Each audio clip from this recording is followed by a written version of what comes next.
Hello, my name is Jennifer Richards. I'm the Managing Director of Aon Australia's Specialties business. It's my pleasure today to welcome you to Aon Pacific's COVID-19 webinar, an enterprise approach for protecting your people and operations.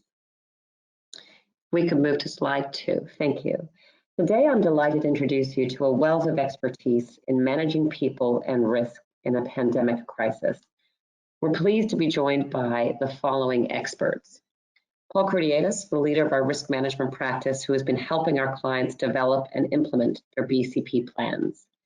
Stuart Whitbread and Mario Machado, the leaders of our health and benefits and workplace health and safety practices, respectively, who will provide their insights on how best to manage the emerging people risks. Mark Ronan, Aon's Chief Claims Officer and a leading coverage expert in the Pacific region. Dan Chapman, the leader of our Credit Solutions business. And finally, Nancy Green, co-leader of Aon's Global Infectious Disease Task Force, who will be sharing her expertise in how to continue to make good decisions in pressurized environments. Before covering today's agenda, I would like to highlight to you Aon's global coronavirus response website, www.aon.com/coronavirus. Within the site is a number of global fact sheets and guides to managing this unprecedented situation as it evolves. Given that we're proceeding with a recording today rather than a live webinar, we would ask that all questions be sent to us at au.marketing@aon.com, and we will answer these questions by reply email as soon as possible. We will also issue a frequently asked questions sheet after the webinar. The focus of today's webinar, as I indicated earlier, is providing an enterprise view of COVID-19 impacts. Our agenda will cover off the following. First, a discussion on business continuity and pandemic planning. Second, we'll look at people risk, including approaching working from home, workers' compensation impacts, mental health impacts and monitoring, coverage in a pandemic environment, and leaning on your health and benefits program. We'll then move to a discussion of insurance coverage, what coverage responds to these events, and how best to tackle claims. We'll then discuss considerations around credit risk and related solutions. And finally, we'll end with a discussion on resilience in a time of uncertainty. I'm sure everyone on this call has pored over the umpteen news reports, papers, and postings on the unfolding crisis. In fact, it is information overload and changing by the minute. We don't intend to cover what the media outlets are ably pumping out, but in a nutshell, and whilst it's an evolving landscape, the factual context is sobering and helps set the context for today's discussion. As of today, we have known cases of the virus in 169 countries worldwide. On March 11th, the WHO declared COVID-19 a pandemic. Transmission rates are significantly higher than viruses like the common flu. 80% of known cases are mild, while the other 20% require hospital treatment, which is important to know when assessing the actions governments are taking right now to relieve pressure on the healthcare system. And the most at risk for the disease are over 60s or those with comorbidities. Statistics relating to the virus are changing every hour. So even as I speak up on the screen, the stats that I have up on the screen may have changed. We've got 418,000 cases worldwide. Parts of Asia are now seeing the spread contained, but in Europe, cases are increasing, and this increase has been rapid, and we're seeing a similar spike in the United States. In Pacific, cases are now also on the increase, so lessons learned from other regions should be heeded as things can escalate very quickly. The private sector has been quick to act with measures around working from home and social distancing being applied, along with travel restrictions and cancellation of events. In turn, federal and state governments are continuing to further lock down the country and announce support measures. This unprecedented situation means that companies' risk strategies are being tested more than ever, and the impact on companies' financial position is still to be seen. At this point, I would like to introduce Paul Curtiadis to discuss how to approach BCP and pandemic planning in this challenging environment. Paul? Welcome everyone. My name is Paul Curtiadis and I am the head of the risk management consulting practice in Australia for Aon. The biggest questions that I'm getting asked at the moment are, do I need to be thinking about a pandemic plan? I've already got a BCP, or I don't have a BCP. What do I do? And is it too late to kind of be thinking about those things? So I'm going to try and cover those topics in this webinar. So if we just move to the next slide, please. In terms of what is a pandemic plan and what's a BCP and sort of how do they interact, a pandemic plan is very much a event-specific or a threat-specific plan.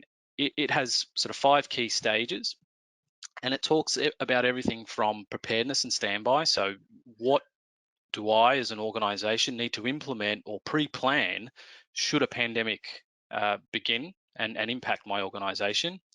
It then starts to talk about, well, what are those initial responses that I need to be thinking about as the pandemic is called? And we start to see sort of changes about how the organization is, or the environment the organization is operating in.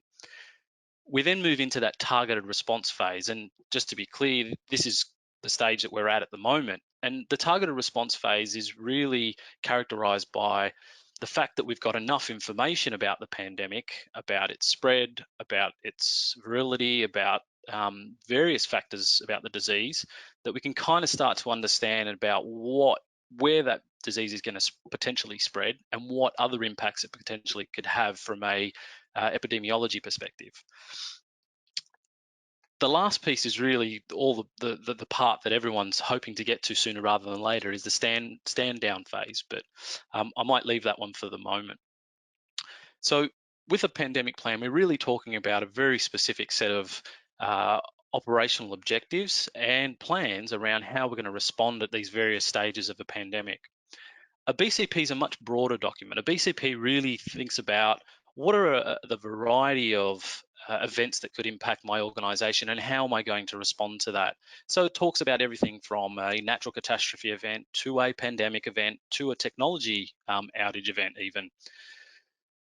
It then talks about, well, what are the critical functions that I need to keep maintaining to ensure that my doors essentially stay open as a business. So we do that through a business impact analysis to try and understand what are those key parts of the business that we really need to ensure they continue to operate. It also looks at, well, what are my critical suppliers? How do they interact with me? What happens if they're impacted by some event? How is that going to eventually affect me? We also talk about some of the mitigation plans that we need to put in place should some of these things happen. So I'm hoping you can kind of see that connection, that the BCP really should be used as a document to feed into the way that your pandemic plan's put together. You really should be feeding in, well, what are those critical functions and how would this pandemic and the subsequent lockdowns that have been happening, how are they going to impact those critical functions to ensure that my business keeps going? And then what are those plans that I'm going to put in place to ensure that I can keep operations going? So that's the way that the two interact. Now, from a timing perspective, ideally, you would want to put the pandemic plan in place before we start getting to further and further shutdowns and further changes in that environment. But it's never too late to be thinking about these issues, because as this kind of pandemic has shown, that things can change quite quickly in terms of what is happening now and what could be potentially happening tomorrow. So we want to be thinking about those, what could potentially be happening tomorrow, so that we're responding rather than reacting to them. If we can just jump to the next slide, please. So some of the things that we need to consider when we're thinking about pandemic planning are really about, to Jen's point, we're almost in this infodemic at the moment. There is so much information out there. There is so much analysis out there. We really need to start thinking, well, where are my single sources of truth? Where are those things, those facts that I can really rely on to make my decisions? Now, we would always suggest that people go and look at government websites. So, the Department of Health in your state or the national website, the World Health Organization website, all those websites and authorities that are going to be right at the coalface of what's going on. It's those kind of sources of truth that we're looking for. What we then want to do with that is, well, we want to consider, well, what's the impact that this disease could potentially have on the organization? As it sort of spreads through the community or various parts of Australia, what's that going to impact? What's that impact going to be on me as my organization needs to operate? So we want to use that information to try and understand what that could look like. Based on what we might have done from a business impact analysis, we want to understand what those critical functions are. Do I need to keep my call centers going? Do I need to keep my production operations going? Am I an essential service? Do I need to keep my my delivery drivers going for anyone that's ordering some Uber Eats at the moment? Critical part of survival. So we really need to understand, how do we keep those operations going to ensure that we are able to operate in this environment. It goes without saying that we also want to be continuously monitoring these single sources of truth to ensure that we're adapting our plan. Like I said before, this situation kind of changes almost daily, weekly. So we really need to be ahead of what's going to happen to ensure that, as I said before, that we're actually responding to something rather than just reacting to it. Because in that reaction approach, organizations will miss things, and we don't want to be there. The last piece, and it can't be understated, is around communications planning. We want to ensure that we've got some type of communications out to either our employees and also to our external stakeholders to ensure that people are aware about what we're doing. And I'll touch on that in a little bit more detail in the next slide, please. So from a communications perspective, we want to sort of think about it in two parts. There's the internal piece to our own employees, and there's also the external piece to our external stakeholders. So from an internal communications perspective, we want to ensure that we're stating facts. We're not hypothesizing. We want to ensure that we're really providing people with the best information that we can to ensure that we're not sort of leading people down the wrong path or making them sort of stress about things that they don't need to be stressed about. We also want to provide them an understanding of what the current impact is on our organization, because really the whole idea of sort of the internal communications is really about how do we kind of demystify what's going on for our people and really reduce as much of that uncertainty as we possibly can for them. That's the ultimate goal of internal communications. The last piece about internal communications is really about ensuring that our employees feel safe about what's going on, or as safe as they possibly can. So our communication should reflect that.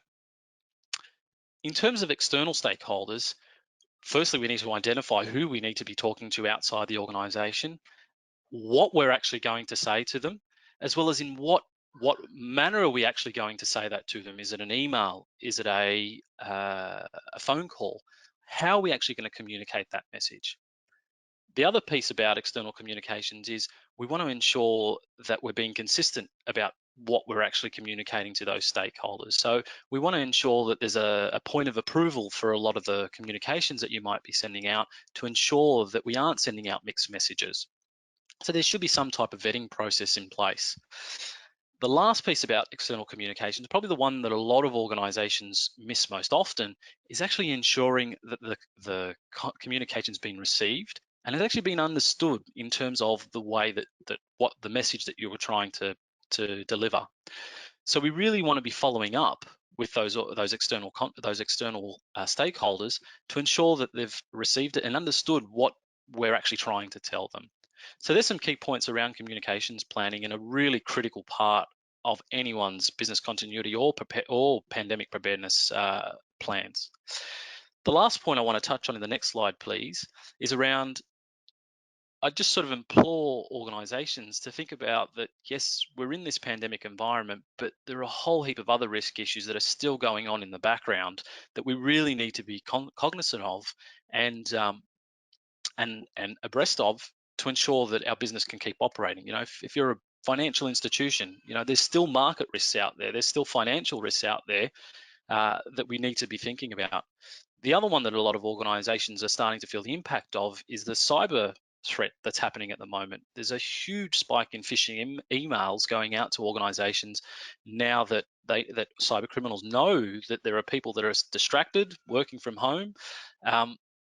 So we really still need to understand what that threat means for the organization. Also, as our technology platforms are brought their limits, workarounds are being put in place, temporary fixes that really open doors to cyber criminals. And obviously the work health and safety risks that Mario and Stuart will touch on is also another area that we want to ensure that we're keeping abreast of to ensure that our people are safe. So I really implore organisations to try and think about what those other risks are outside of just the pandemic piece to ensure that their businesses aren't caught off guard again. Now, thank you very much, and I'll hand it back to Jen. Great, thanks so much, Paul, for that. As you noted, many businesses are now enforcing work from home policies with no foreseeable end date. At this point, I'd like to introduce you to Stuart Whitbread and Mario Machado, who will discuss the considerations on how best to manage your people risks. Thank you very much, Jen. My name's Stuart Whitbread and I'm the Director of Aon's Health and Benefits business. And so thanks for the opportunity to be part of this webinar. So as we all know, COVID-19 has been a rapidly evolving event and the focus of some of our health and benefits insurance policies has been equally rapidly changing. In this health and benefits component of the webinar, I'll be talking about the two policies that have been the immediate focus for many of our clients, being travel insurance and expat medical. And then I'll move on to other considerations that we foresee will become the focus for organisations moving forward. As COVID-19 continues to spread, travel insurance was the main concern for most employers and individuals, predominantly for claims against cancellation costs and loss of deposits for accommodation. Initially, this focused on travel to China, but in the past few months, this has obviously extended to all travel, culminating in the upgrade of DFAT travel advisory to level 4 on the 18th of March. The biggest consideration in respect of travel claims has been the cut-off dates applied by the insurers for when COVID-19 was considered a known event or a foreseeable event, depending on the insurer's specific policy wording. Generally speaking, most insurers have set that date in early March when COVID-19 was declared a pandemic. Any travel booked after these dates is unlikely to be covered, as COVID-19 was now a known or foreseeable event. Now that level 4 restrictions are in place, we've seen a large spike in claims for travel booked prior to early March. It's important to note that clients must first seek a refund from their provider first and provide evidence of doing so before submitting their insurance claim. Looking forward, we expect to see insurers applying more restrictive exclusions and premium increases for travel insurance. However, they're likely to be largely offset by the reduction in travel for the foreseeable future. Expat medical insurance is an ongoing concern for many of our clients that hold this cover. Generally, expat medical insurance can be expected to respond for medical expenses due to COVID-19 for costs outside of Australia, but we do recommend you check your policy and Aon will be happy to assist you with that. Cover also includes medically necessary transportation, repatriation, and emergency evacuation, although we are seeing emergency evacuation becoming complex as countries are closing borders and flights becoming more limited. At this stage, we've seen a handful of medical claims from expat medical policies, although that's growing, but many organisations are concerned about keeping their expats safe whilst in country and are considering their options to keep themselves while locating or returning home. We're working closely with a number of clients on this issue right now, and we're finding that considerations are a lot broader than insurance, with the added complication of closed borders, availability of flights, political considerations, and the local perception of evacuating remote areas where many expats are located. We're including our global people risk management team in these discussions with clients, which includes crisis management and political and medical experts who can help our clients navigate not only the insurance and emergency evacuation considerations, but also the local and political considerations to ensure decisions made today won't impact future business opportunities and relationships. Moving forward, we expect more traditional employee benefits programs will become an even more important pillar of an organisation's response to COVID-19. Group salary continuance insurance, for instance, will be one of the most important benefits as it provides a valuable income stream to an employee for illnesses and injuries, both physical and mental. And generally speaking, most policies do not have a specific pandemic exclusion. At a time when employers are moving to social distancing and have growing concerns around the virus and its economic impacts, it's our view that mental health is one of the key risks. So coverage for mental illnesses and the provision of mental health support will become increasingly important. Similarly, private health insurance in Australia has no specific pandemic exclusion and so provides effective cover and peace of mind for individuals. This includes a patient's treatment, accommodation and associated care. And it's important to note, of course, that Australian residents have access to Medicare when seeking their initial primary health care. It's also important to remember that most employees will have some form of group life insurance inside a default superannuation fund, and many superannuation funds provide support around financial well-being. However, noting that not all employees will be in the default super fund, and current and recent changes to legislation around life insurance in super for people with inactive accounts or low account balances, it's important to work with your super fund around that. As we move into new ways of working, physical safety has been the main focus, and Mario will talk about that in his material. However, it's our recommendation to all organisations to focus on the 4 pillars of employee wellbeing, which includes physical, mental, social, and financial. Many of the methods of addressing these pillars can actually be found in your employee benefits program. This includes the benefits we've already spoken about, such as group salary continuance insurance and private health, but also your employee assistance program, which can provide valuable mental health support, superannuation, which can provide valuable financial support, and telehealth solutions. We're seeing a growing interest in telehealth as it enables individuals to access a GP and other medical professionals via telephone and video links rather than face-to-face contact. Employers are quickly moving to new ways of engaging and protecting their staff remotely, and Aon is working equally quickly to support their clients with these challenges with digital and virtual solutions to future-proof their business. I'll now hand over to Mario, who will discuss some of these solutions from a workers' compensation and safety lens. Thanks, Stuart. My name is Mario Machado, and I'm the National Practice Leader of the Work Health and Safety Division at Aon Australia. The key areas I'll be focusing on relate to the work health and safety and workers' compensation obligations associated with exposure to COVID-19, as well as working from home, which is fast becoming common practice given the current circumstances. If an employee is asked to work from home or asks to work from home and permission is granted, then the home becomes a workplace. And these are things that we need to manage. So if we move on to the next slide, we'll start with workers' compensation. A lot of commentary to date has focused on the steps that employers should be taking to minimise the COVID-19 risks to their businesses and employees. But what do you do if an employee contracts the virus? Are they likely to be entitled to workers' compensation? COVID-19 is likely to be considered a disease under the workers' compensation regimes across the states, territories, as well as Comcare. The precise language and definitions may alter slightly in each jurisdiction, but fundamentally, to establish an entitlement to workers' compensation, a worker must first show that they suffered an injury, and 2, that the injury arose out of or in the course of their employment.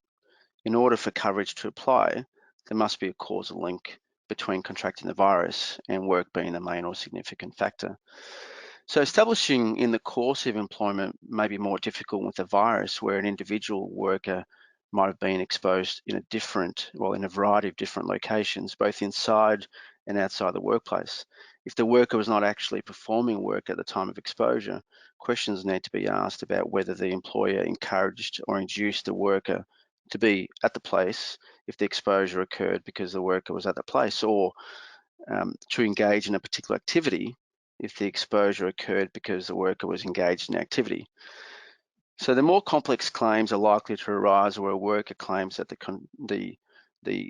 they contracted the virus from a co-worker while at work, or even more complex where they've contracted it from a relative whilst working from home. But ultimately, each claim will need to be considered on its own merits.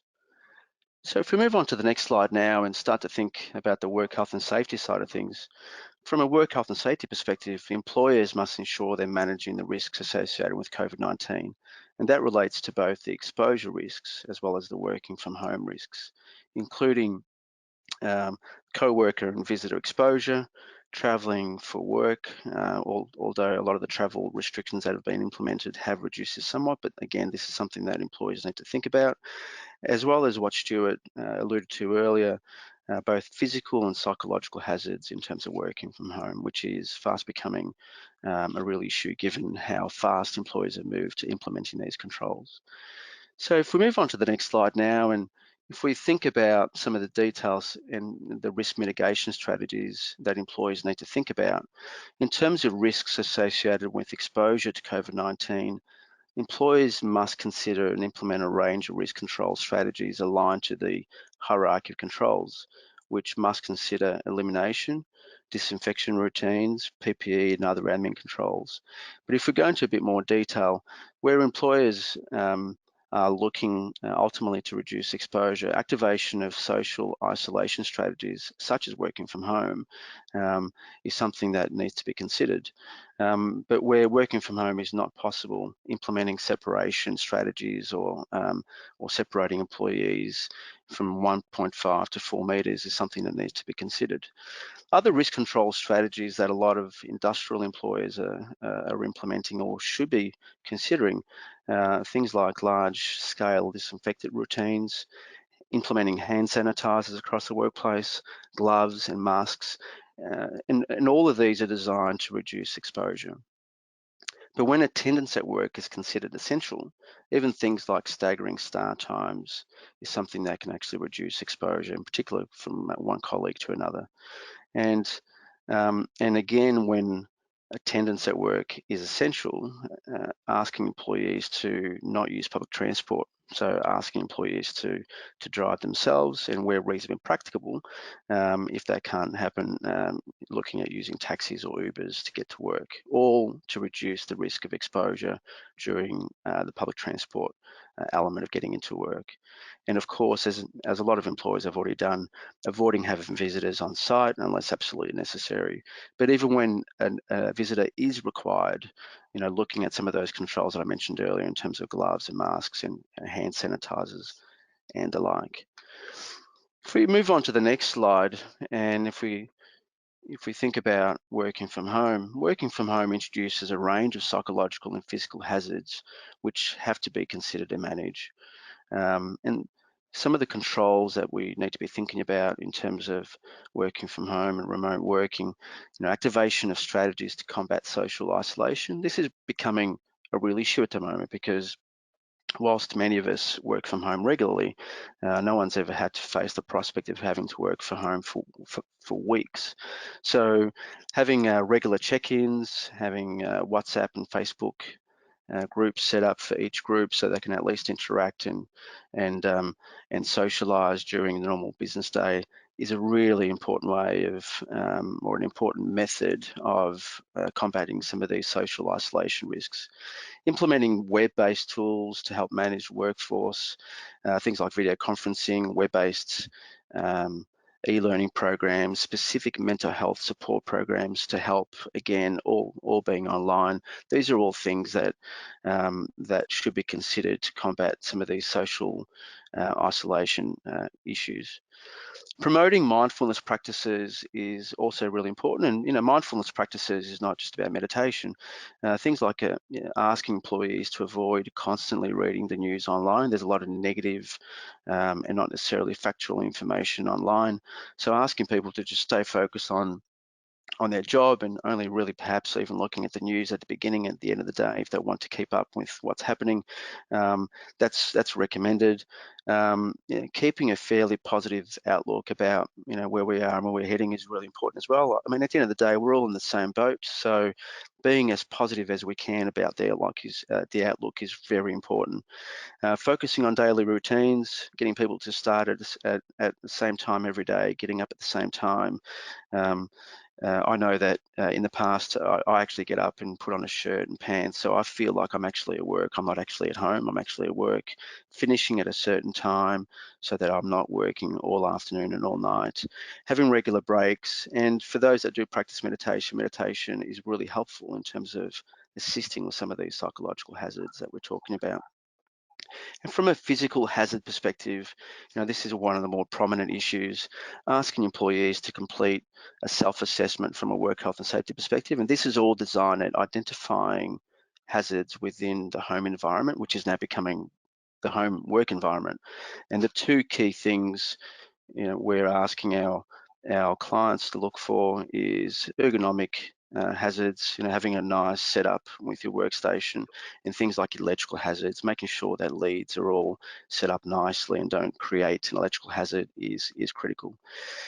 Considering deploying office equipment to employees' homes where it looks like we're going to be working from home for a number of weeks, where people just don't have the right setups, deploying office equipment will be very helpful, and even allowing employees to purchase equipment and then looking at reimbursing them where that's not, where we're not able to get equipment off to them. And then ultimately though, where an employee determines that the home is really not safe for them for a prolonged period of time, the employer needs to look at other options. And some of those options might actually be allowing them to work from the office, provided that those other controls that I just mentioned earlier are implemented. So that's it for me. Thanks, Jen. I'll hand it over to you. Thanks very much, Mario and Stu. Some of those tips were really, really helpful. I did my first live stream gym workout this morning from my living room, so I can speak to the fact that things are getting very creative. We started first of all with people risk as the #1 priorities for companies at this time, and it's certainly the case for all of our businesses. But it's also really important for us to consider how commercial risk insurances will respond to this changing environment. So I'd like to welcome Mark Ronan, our Chief Claims Officer, to provide his insights in this regard. Mark. Thanks for that, Jen. Understandably, the focus up until this point in time has been that the health and safety of our family, friends, and work colleagues. But I suppose people's minds are now turning to the potential financial impact on businesses, and it's probably come into greater focus in recent days with the decisions of both federal and state governments to mandate that certain non-critical businesses, close or scale down their operations. So clearly businesses are now reflecting on what that means for them in terms of financial exposure. So I'm going to touch on a number of potential insurance policies that have a financial bent to them in terms of indemnity. Obviously, there are more policies in play, but these are the ones that have come across my desk of late and are probably worth discussing at this point in time. Next slide, please.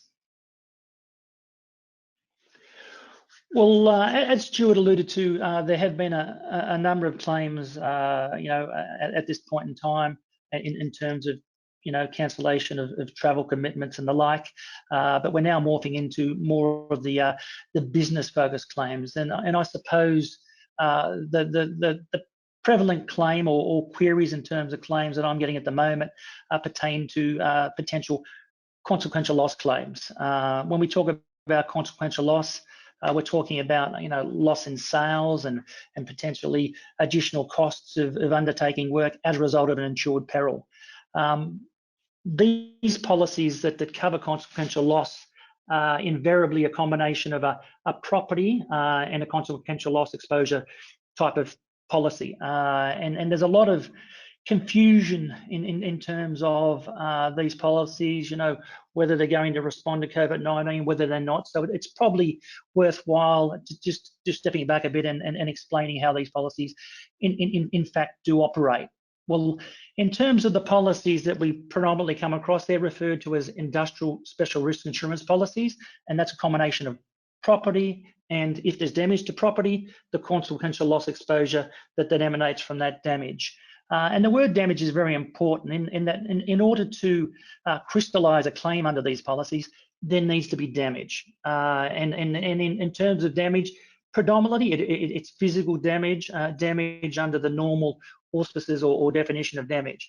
That damage can be to insured property of the insured entity themselves, but even more broadly, if customers or suppliers of that entity sustain property damage and it impacts on the insured entity, crystallising a financial loss, there is often a capability to make a claim in that situation as well. In terms of damage, as I alluded to, physical damage is generally the focus of these policies, but in certain circumstances, the circumstance itself can be deemed to be damaged, notwithstanding there is no physical damage that may well trigger a claim. So in terms of coronavirus, I don't think that it'll be construed to be physical damage. There may be exceptional circumstances, but in the main, I don't think the evidence or the existence of coronavirus of itself is damage. But arguably, it may fall for classification as deemed damage. In terms of deemed damage, there are a handful of standard circumstances that are deemed to be damage. If we now please go to the next slide.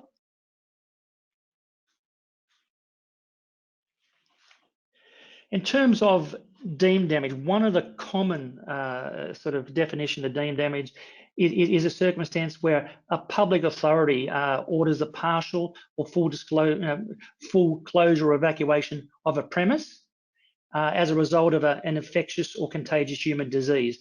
That is deemed to be damage and then potentially will enliven cover under a consequential loss insurance policy. It's important to note, though, that the focus is on partial or full closure of the premise. So I think in the current prevailing circumstances, a lot of businesses are asked to close or partially close. So I think that hurdle is cleared. But more often than not, in actual fact, the trigger for the closure must be the occurrence of the human, or the infectious and contagious disease on premise. So most policies require the trigger to be a manifestation of the disease on premise. And in a lot of situations, we're not having that. It's a mandated closure by the government, absent from a particular manifestation of the disease on premise. So that is going to be a problematic hurdle to cover. In terms of COVID-19 itself, as I say, there is potential if on a particular premise there's an outbreak and by order of a health authority or a government body, it is closed, potentially there may be a claim. However, like all insurance policies, there's a need to reflect on the specific exclusions within these consequential loss insurance policies. And they all have varying exclusions, but many have some standard exclusions.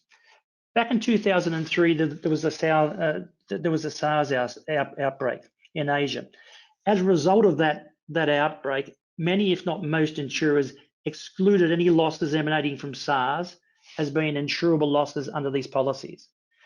In subsequent years, that exclusion was extended. Many underwriters indeed similarly excluded what they define as listed human diseases. And in terms of the definition of a listed human disease, they reference that definition back to relevant health acts. Within Australia, the predominant health act that is in play is the Biosecurity Act of 2015. And on the 21st of January this year, COVID-19 was listed as a listed human disease. So the reality is, for those policies that reference the Biosecurity Act and indeed have a generic style contagious disease endorsement, the reality is consequential losses will likely not be covered under such policies. Obviously, all policies have to be looked at in isolation on their merits, as do the claims, but the great majority of policies will likely exclude consequential losses emanating from COVID-19 on the basis of the Biosecurity Act. So it's very important in terms of assessing potential exposure and indeed indemnifiable losses to look at the specific policy wording you have in play. Next slide, please.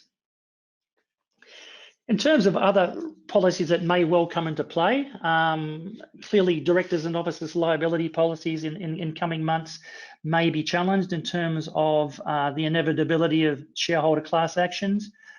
We can see now, every day on the news, the impact on various organisations, all the share prices are in red, particularly the airline industries and hospitality sector. So directors need to be very mindful of their obligations in terms of ensuring, solvency is maintained, and if they have any concerns in relation to this, that is communicated to the relevant authorities. Clearly, in terms of listed organisations, there's a continuous obligation in terms of disclosure obligations, and that's dictated by the Corporations Act and the Australian Stock Exchange listing rules. So it's very important for boards and directors to be cognizant of their responsibilities in that regard. I think, as I alluded to, it's probably inevitable that there'll be class actions. So it's probably prudent for corporations to endeavour to come to grips with their exposure in terms of, BI losses going forward, and indeed reliance on particular suppliers. There may be an ability to, diversify your supply chain and mitigate losses. So I think it's prudent for organisations to delve into that in terms of the extent and depth of potential BI exposure going forward. Next slide, please. Another policy that I believe will come into play in coming months is the cyber liability policies. It was touched on a little earlier. In recent years, I think we've been had overkill in terms of cyber exposures, become a bit blasé potentially in that regard. But the reality is, as Paul alluded to, the phishing attempts are escalating by the day. We've been approached and asked to tap onto various links in terms of hackers and trying to get into our networks. In 2019, over 70% of the ransomware attacks were initiated through random desktop protocols. So this is the working from home regimes. COVID-19 is synonymous now for working with home. Here at Aon, we're working from home, and indeed many people listening to the call at the moment, will be working from home as well. So it's very important that we have robust networks, that we have multi-factor authentication protocols to mitigate exposures in terms of hackers. But the reality is, I think most cyber liability policies will actually stand up. Obviously, there's going to be limitations in terms of what is covered, but the reality is, I think a lot of the exposures, to the extent that if organisations are hacked, there will be some respite in cover in terms of liability policies, cyber liability policies, that is. Next slide, please. Probably a more remote exposure potentially would be product contamination exposures. Those of you in the food processing or fast food sectors, that there's a potential that someone on premise may have the virus and it may spread into the food. And to the extent that if that does happen and the health authorities close down the shop or facility, that may well be perceived as accidental contamination, in which case a product liability claim may be made. Such policies do indeed cover for loss of profits for a period and the cleanup costs and the like. So those policies may also come into play down the track. Next slide, please. Second, lastly, the employment practice liability policies. Clearly, these policies are predominantly focused on workplace dispute issues in terms of when employers are challenged, for unfair dismissal or alleged unfair dismissal. It covers, potential damages that need to be paid out, defence costs and the like. In the current environment, we're looking at, being more mobile and more nimble, and people are working from home. But in some organisations, unfortunately, there's going to be a need to reduce hours an employees work, and potentially terminations or mandating that employees need to take holidays that they would not otherwise have taken. So it's very important to document all these decisions in the event that there is a challenge down the track. Employers need to be very cognizant of their statutory employment obligations, but as I alluded to, it's very important to document why you made decisions in the event that you were challenged down the track in terms of a workplace dispute. Because these policies, there's generally specific exclusions for claims pertaining to bodily injury and harm, which is broad enough to cover sickness, but often there is also exclusions for contractual exposures. If you've just overlooked, a statutory remuneration entitlement. So it's very important to document what you're doing and change in terms of changing the conditions of your employees. Next slide, please. Finally, environmental liability exposure. I don't see this as being a major focus, but I've fielded a couple of queries in this regard. The reality is, will COVID-19 be defined as a pollutant? My view is probably not. Many of these policies have exclusions for communicable diseases, that is, person-to-person infection type diseases. So once again, it's on a case-by-case basis, but probably not the intent of these policies to cover a virus such as COVID-19. But I envisage we may well have some inquiries in that regard. So that's just a sample of the policies that may come into play in future weeks and months. But Aon is here to give you direction through your brokers. But yeah, that's a snapshot of where we are at the moment. Thanks for that, Jen. Great.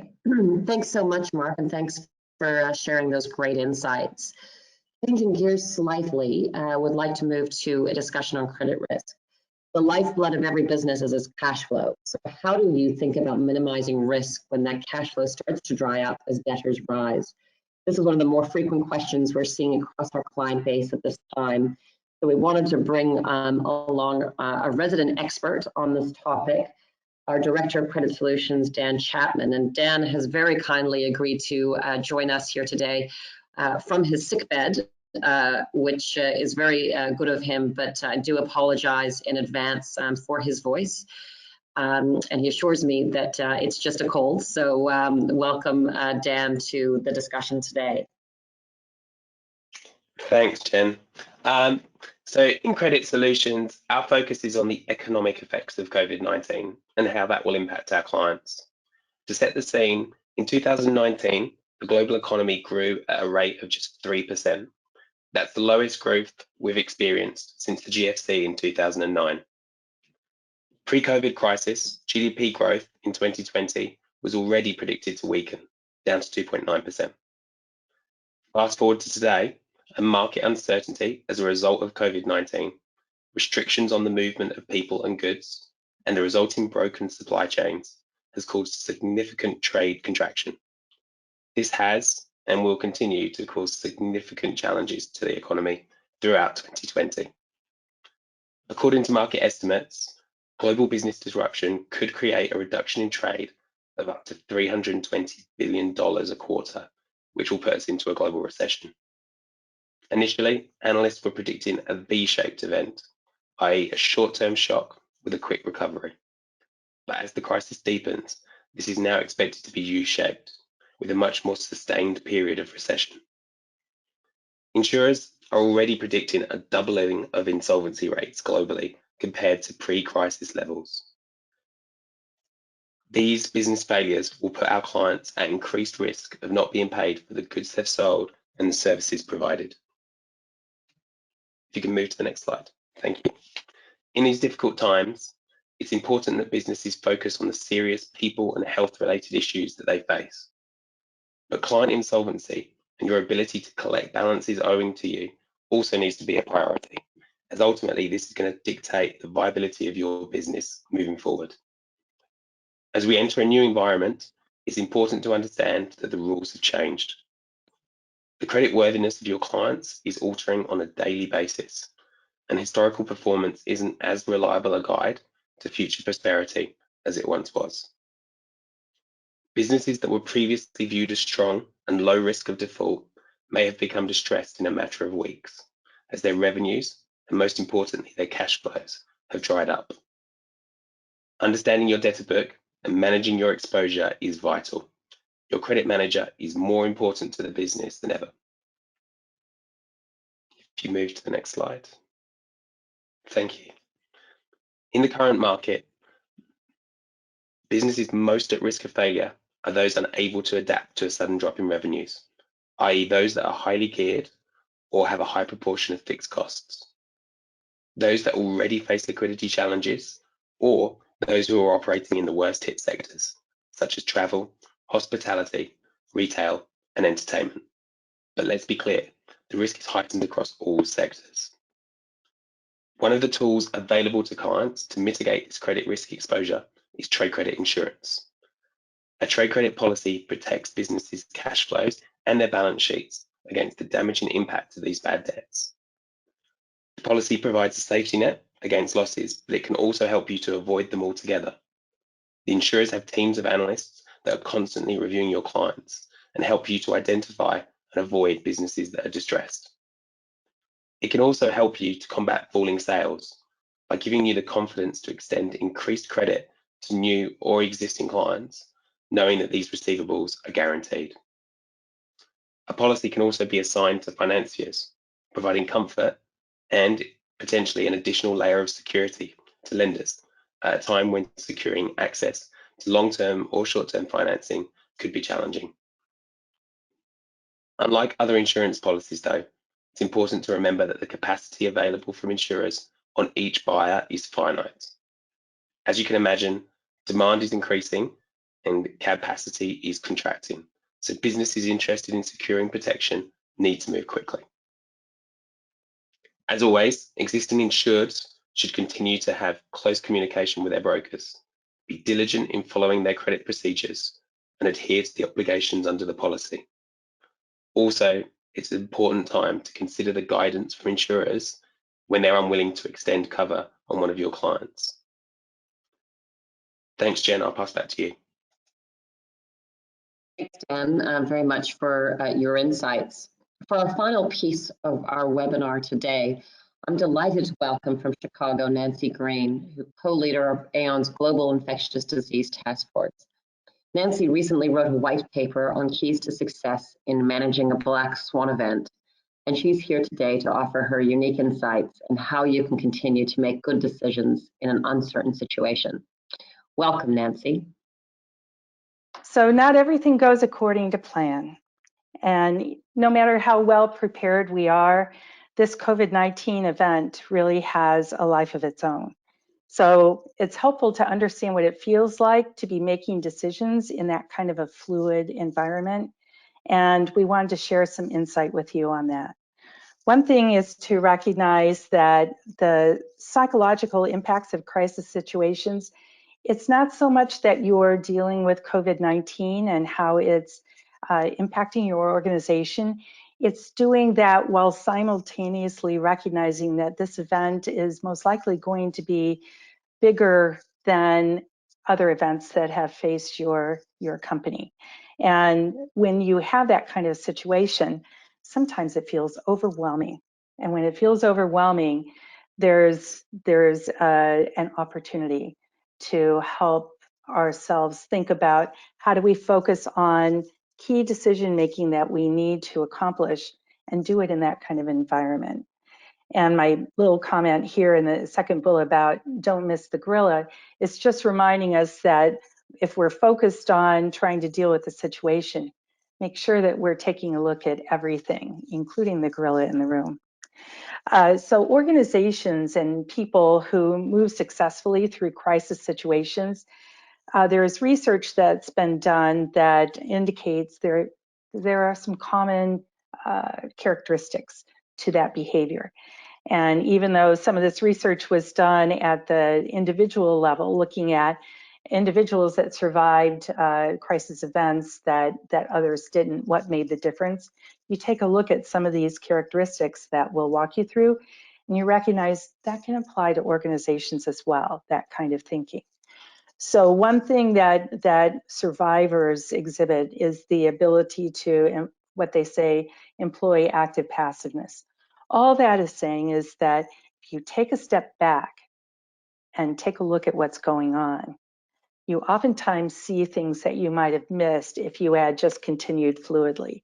So that's what active passiveness is. It's taking a conscious step back to look at the whole and see how everything fits together.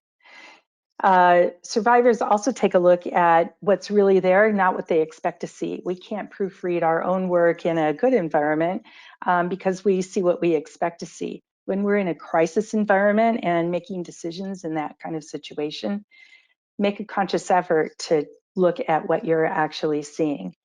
And And one of the things that is important in that regard is not making assumptions about what you think is going on out in the field, making sure that there are people on your team, your crisis team, that can help you vet what's really going on out in the field. So you may have assumptions that you think are going on based on guidance that has been shared with the field, but it's good to verify. Be open to possibilities. You know, you might have looked at situations in other events before and decided those weren't appropriate, but it's possible that those situations and those solutions that go along with them, maybe they are appropriate this time. So to be open to those possibilities.